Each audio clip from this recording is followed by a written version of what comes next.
Good morning, everybody. Having reflected on this morning's announcement, I'm here today to advise the Queensland public our position has not changed 1 inch. This state deserves a full-blown Royal Commission into the systemic corruption issues raging through the government. This is the latest step to avoid the scrutiny and the protection for whistleblowers that come with a Royal Commission.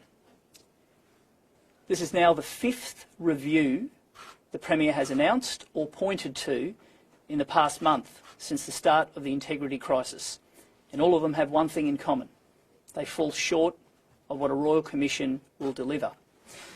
Let me explain what this review will not do. It will not give brave whistleblowers the protection they deserve to tell their story to drive change.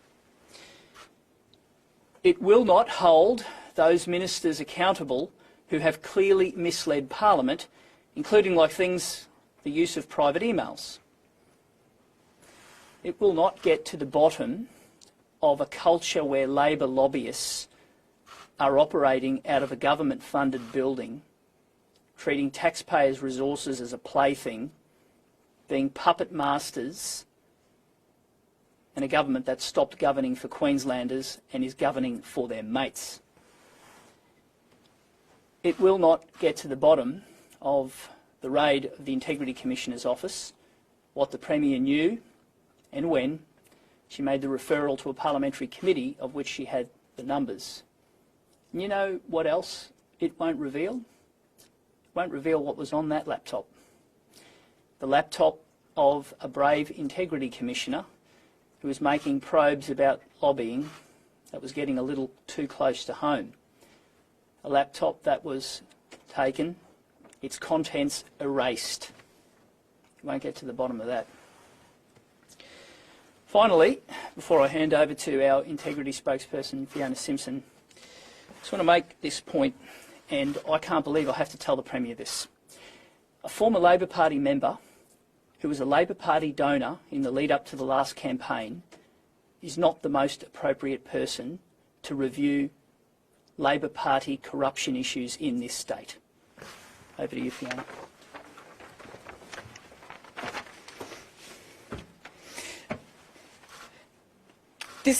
This review is nothing like anything you would have with a Royal Commission. And we need to understand what a Royal Commission would bring and why this review is nothing like that. Firstly, a Royal Commission, a Commission of Inquiry, would have an independent Commissioner. A Royal Commission would have public hearings where people go on the record, it's on the record, they're sworn to tell the truth, and they also have legal privilege and are secure in telling that truth. What we've seen to date, that's not what this government's talking about. A Royal Commission would be fully independent, it would be public, it would be accountable, and those recommendations would come out about what needs to be fixed, but also identify clearly what has happened under this dodgy, rotten government. This review that the Premier has announced is nothing like a Royal Commission and provides none of that security for public servants who need to be able to speak the truth and continue to speak the truth until this is cleaned up. Firstly, we have a reviewer who's been announced by the Premier, who's now been revealed is a fairly recent Labor Party donor as well as a long-term Labor Party supporter. So what public servant who is in a senior position, who has a truth to tell that's uncomfortable to this government, is going to have confidence that this review is going to get to the bottom of these dodgy, rotten issues? We also have a situation where we have not seen the Premier say this is going to be an inquiry under the terms of a public inquiry, like a Royal Commission that provides that protection to whistleblowers. We've already seen brave, courageous, senior public servants in statutory roles who've spoken up, and they've had the government turn on them, go after them and try to undermine them. Whistleblowers need protection. This review does not provide that protection. the review as a public review this review that the Premier's announced doesn't indicate it's going to be in a public forum with public hearings and with the powers of investigation that need to happen. So what won't it get to the bottom of? As the leader, David Crisafulli, outlined, it's not going to get to the bottom of the laptop scandal, the raid on the Integrity Commissioner's office, the changing of her security settings, the pushing out of staff out of that office and taking away critical resources when the Integrity Commissioner was raising concerns about Labor lobbyists, particularly in the lead up to the last state campaign. This review, which isn't a royal commission, which isn't an independent review, is not going to get to the bottom of Mick de Brenny, who was stood up with the Premier today, ironically, talking about integrity on a day when this man is still denying what we know that he has misled the public about, using his emails and getting to the bottom of corrupting the process of the systems of government with the Keeping of Public Records Act. We know that he has breached his duty of care in that area. This review is not going to get to the bottom of Mango Cube, the Transport Minister, who also was using his private emails for government business. This review won't address that. And it certainly won't address the issues that have been raised to date by senior, brave public servants who've spoken.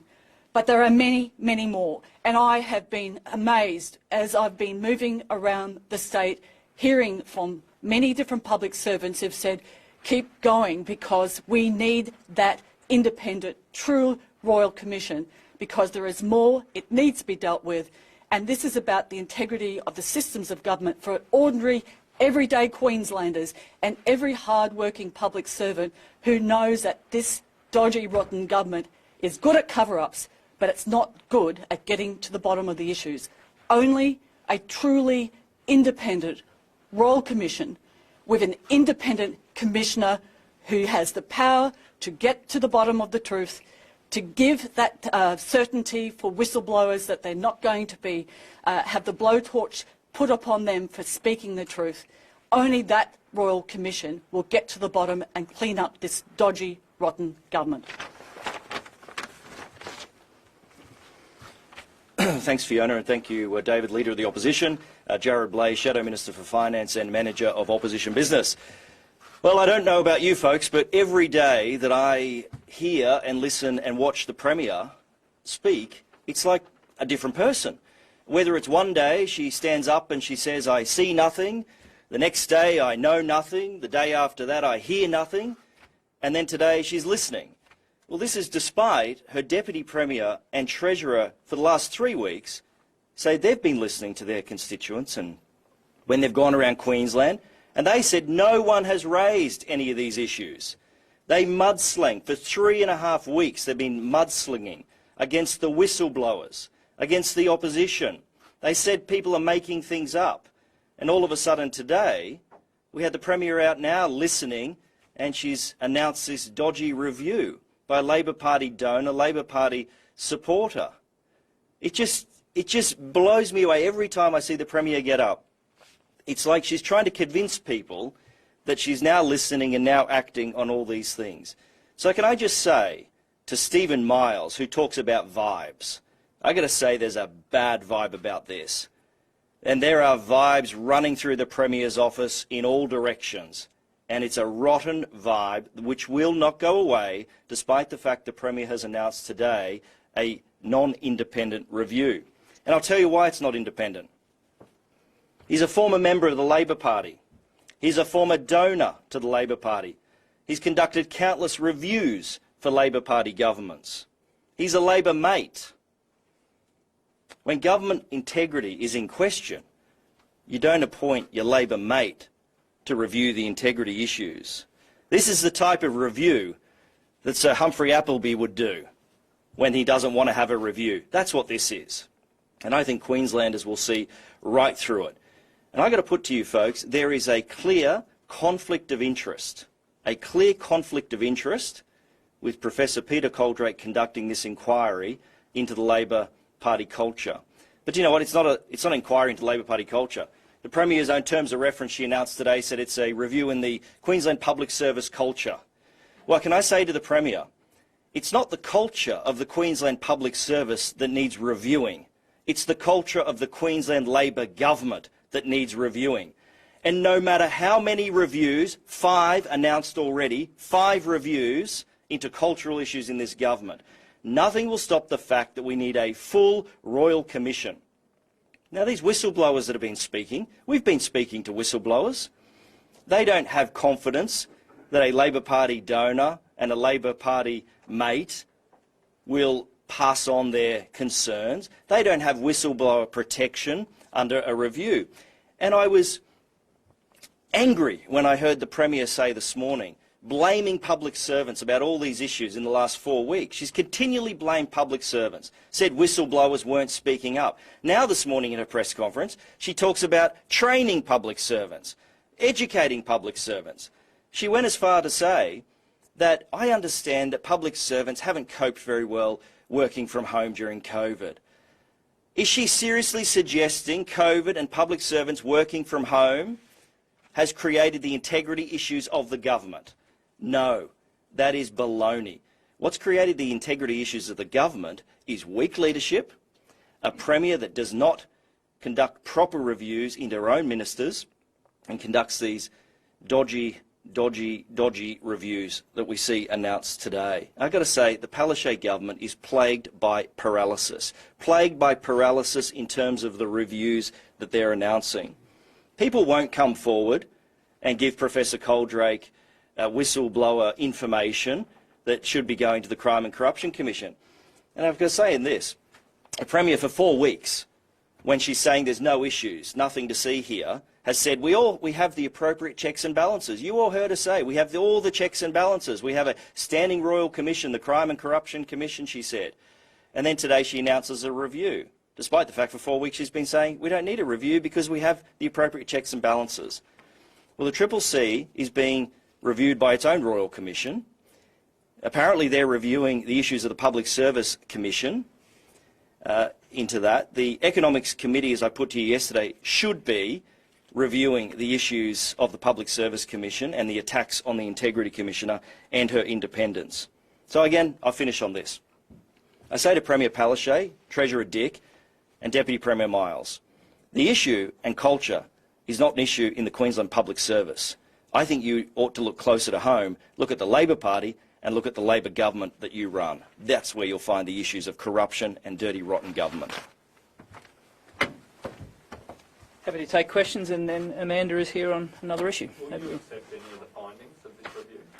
We are never going to stop in our pursuit to bring proper accountability to this state. Will you accept the findings of this review, given you're questioning the credibility of it? Nothing short of a full-blown Royal Commission will cut it. So is that And we're not going to give the government an inch on this. Sorry, because, we're not going to give the government an inch, and for good reason, and I'll explain why.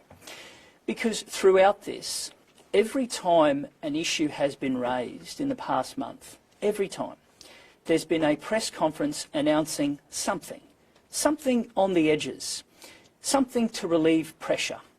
And they've all had one thing in common.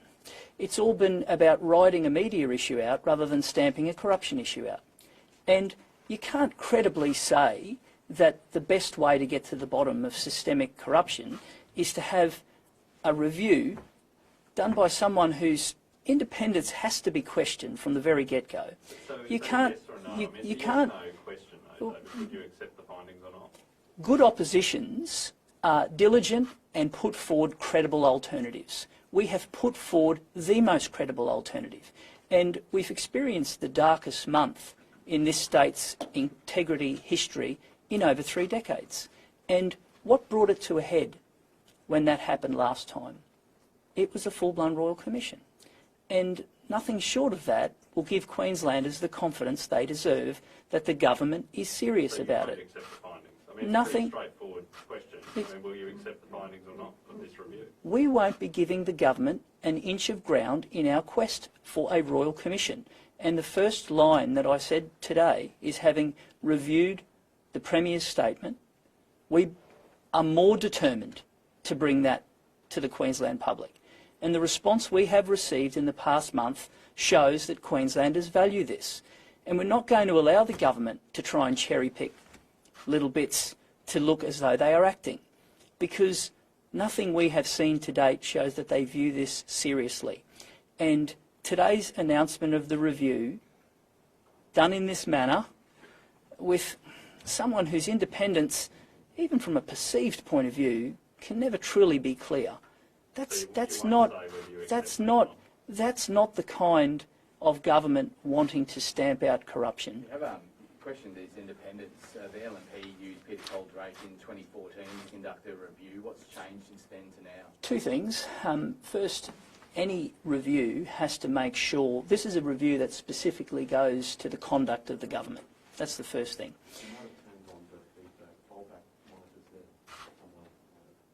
Well, my apologies, Matt. It just will might affect the... Yeah. Thank you. We good? Thank you, Matt. Two things are fundamentally different. The first is, this isn't just any review, it's a review into a conduct of a government. And for that to be credible, it has to be somebody who's beyond reproach. But the second thing that's changed is Professor Coldrake made a financial contribution in the lead up to the last campaign, a contribution that assisted in the government being re-elected. No brave public servant would look at that and say, this is the venue for me to come forward with my grievances. Yeah. Even from a perception point of view, that doesn't pass the pub test. The government says the donation was a purchasing of a table at a lunch, post-budget lunch. Do you think, obviously this thing happens on both sides of politics, do you think that's an acceptable answer and reason for that donation? Well, it's an acceptable reason for the person not to be appropriate to review the conduct of the government. Can I just ask, Jarrod, have you ever received official emails on your private email address? From 10 years ago? Yeah. Look, I can absolutely guarantee that I did nothing that would subvert the RTI Act. In fact, in government, we were the government that put RTI officers outside ministers' offices, completely separate from ministers' offices. We introduced in government, and Bleijie talks a lot this morning about her things, we introduced in government the disclosure log, that every RTI that gets made gets on disclosure log. And I've seen in the last few weeks, and in fact it's been the last 12 months, Ben, the Labor government trying to push out this mudslinging about an RTI they did in 2014, is my understanding. I've never been approached by anyone about it. I've never been asked by any authority about it. It's just complete mudslinging from the government. So they're just asking you now about it. I mean, that's the point, isn't it, of these emails? We're not saying, I mean, you don't know the other emails that they've done. I mean, isn't that the point, that maybe on both sides this happened? Oh, look, I can't answer for anyone else. I can only answer the investigations that have been on foot and the crime and corruption and commission investigations that have taken foot. And I'd be completely confident that we did everything the Department of Justice wanted us to do. In fact, the RTI that the government are pushing around, they did in my office in 2014, said, in fact, we gave all hard copies to the Department of Justice for records, i.e. for historical records for them to keep. So that's all we can say on that in terms of the mudslinging that I see they're pushing around. Mr. Bleijie, just in terms of well-count Yep. confidentiality over the entire contract price, you've been in government before. Is that unusual for just a blanket confidentiality to be applied like that? Well, look, as I said yesterday, confidentiality, commercial and confidence agreements, I get it, governments do it. But you have to seriously look at what point on a government project you have those provisions. Now, I don't think the WellCamp should have ever been a commercial and confidence arrangement because there was no tender, there was competition, but there was no call for the competition, right? It was a direct funding to a company to build the facility, and the government said they were going to come clean yesterday with all the figures associated with it. Now, interestingly, I heard the company on radio yesterday when asked how much the total cost is in terms of the operation leasing costs. And the representative of the company said, oh, I don't know that cost, you'll have to ask the government. So who do we go to when the government say, we'll only tell you the capital, the operator's saying, we're not going to tell you the costs? That's why the Treasurer should have come clean, hence why I referred it to the Auditor-General yesterday, because I think the Auditor-General will conduct an inquiry. And I can say that governments have had Auditor-General reports before, when I was a minister, looking at matters including tenders. But this occasion there was no tender. So I think the whole thing stinks. It should be looked at. We saw the reports today with Labor lobbyists and so forth. So I think there's more to this story than meets the eye, and I hope the Auditor-General gets to the bottom of it. If I may, there was another thing that was raised this morning which raised my eyebrows, and that was the Premier saying that the reason why it could now be released was because the proponents, the Wagners, said that it was okay to. That wasn't the case. At 11:28 the Premier said it was commercial in confidence, said it again at 11:29, and then at 11:30 said that if the federal government released their costings, well then so will the state. That's not governance. That's not how good, accountable governments operate. Integrity isn't optional, and probity isn't a plaything. If you value processes and accountability, you respect the rule of law.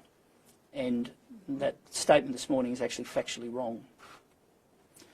I'm going to ask Amanda now, and I want to acknowledge the work of Amanda Camm. Amanda has spent a good chunk of the last few months listening, and she's listened well, and there's 2 reports in the area of child safety that I have asked her to come along and make some contributions, so thank you very much, Amanda. Thank you, David. And we saw the last 24 hours 2 very important reports released and tabled along with the government's response, and that included the Queensland Family and Child Commission report into the deaths of young children across Queensland. Now, I'm a mother, many of you here are parents as well, and what this report demonstrated is that, and pointed to, is that if you are a child in the care of this government, you are twice as likely to die. That is a significant finding of mortality rates for children across Queensland. The second report that I refer to is the Child Death Review annual report that looked into 55 deaths of children known to child safety over the last 12 months and the previous year.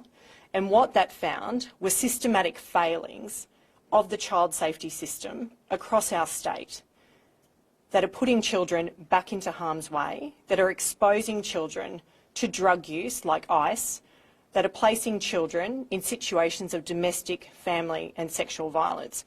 And what it points to is a department under enormous pressure, a culture that requires addressing and resourcing. And most importantly, when I have travelled this state, whether it be Mount Isa, Cairns last week and the week before, Townsville more recently, where we've seen the Minister for Children travel and have to respond on findings since the tabling of this report, is that it points to a system that is placing children back in harm's way. It points to a system that is under pressure. But most importantly, it's been validated by foster carers, by child safety officers, by those that have worked with the department and within the department over the last several years, that what they are doing and what this Labor government is doing is consistently failing our most vulnerable children across our state, and the number is growing. So we note that the government tabled both reports and tabled the response within the same day. And what we've seen in this last week is the Minister and the Police Minister have to travel to North Queensland, where it's not just the system failures in child protection, but these system failures flow through to youth justice failing, and we're seeing a wave of crime, we're seeing young children lose their lives, and we're seeing public safety being put into danger. And finally, we're seeing a community across our state that has had enough, and accountability that we will be calling on in the coming months. And it can't just be a talk fest of this government that wants to continue to bring in legislation with no cultural reform, with a lack of resourcing, and not addressing and going to the heart of the systemic issues of what is a broken system. Thank you all. Thank you, everybody.